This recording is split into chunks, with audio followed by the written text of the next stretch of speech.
Welcome back to the Photography Clips podcast. Photography can fill every corner of your life if you let it. Even when you are not shooting, you are thinking about shooting. You are noticing light in a window, framing scenes in your head, planning locations, sorting gear, editing, posting, and taking in other people's work.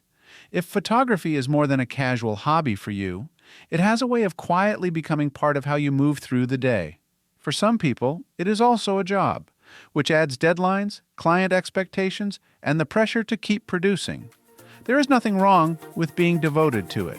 The problem starts when the devotion becomes constant, and the rest of life gets squeezed into whatever is left over. Life does not politely pause while we chase images. Work still shows up. Family needs you. The house needs attention. The calendar keeps filling up with chores, errands, appointments, and obligations.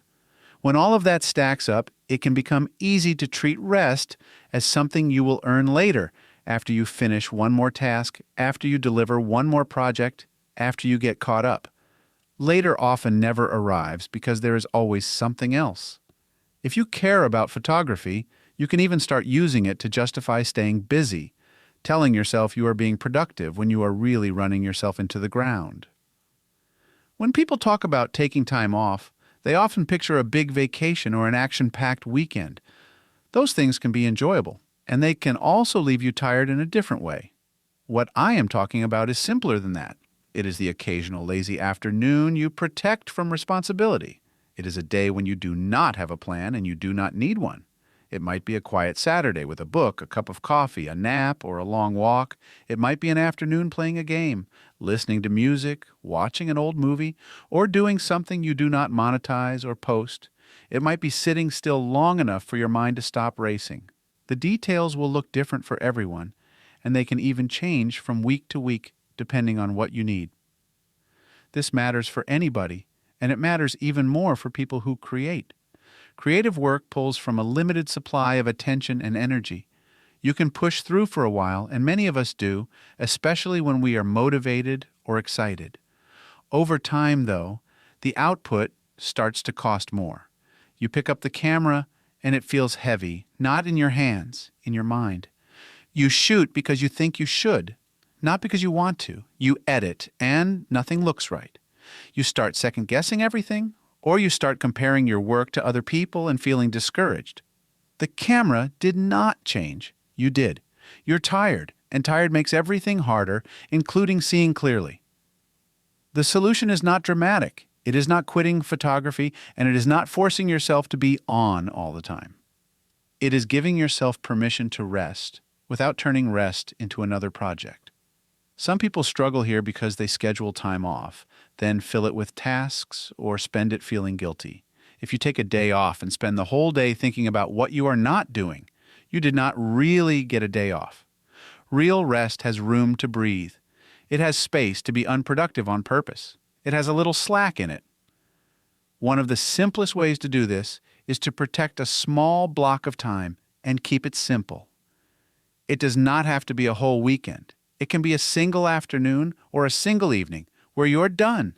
No errands, no quick check of email, no editing marathon, no scrolling that leaves you drained. Just a stretch of time where you do something that genuinely settles you down. This is not laziness. It is maintenance. You would not expect a machine to run nonstop without overheating, and you should not expect that from yourself either. This kind of time does something important for photography too. It gives your attention a chance to recover.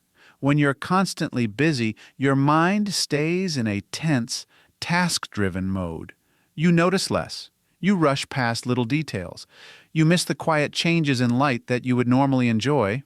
When you slow down and give yourself space, your eyes start working again in a calmer way. You begin to notice shape, shadow, tone, and small moments without forcing it. That is often where better photographs come from. Not from pressure and not from panic, from a mind that is rested enough to be present. It also helps you separate your life from your output. When you're always producing, it is easy to tie your worth to what you make. A good shoot means you feel good. A bad shoot means you feel bad. That is a rough way to live.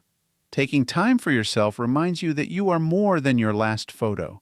You're a person who makes photographs, not a machine that manufactures them. When you come back to the camera after a real rest, keep the return gentle. Do not demand a masterpiece from yourself to prove you are back. Start small. Photograph what is nearby. Work with the light that is available. Enjoy the act of seeing again. Let the process be the point for a while. The spark often returns on its own when you stop trying to force it. So make time for yourself and make it real time. Time where you can unwind. Time where you do not need a plan and you do not need to justify it. Let it be quiet if you want it quiet. Let it be playful if you want it playful. Let it be simple. Then, when you pick up the camera again, you'll be doing it from a better place. You'll have more patience, clearer attention, and more enjoyment in the work. Photography is a long road. The people who stay with it for years are often the people who learn how to rest along the way.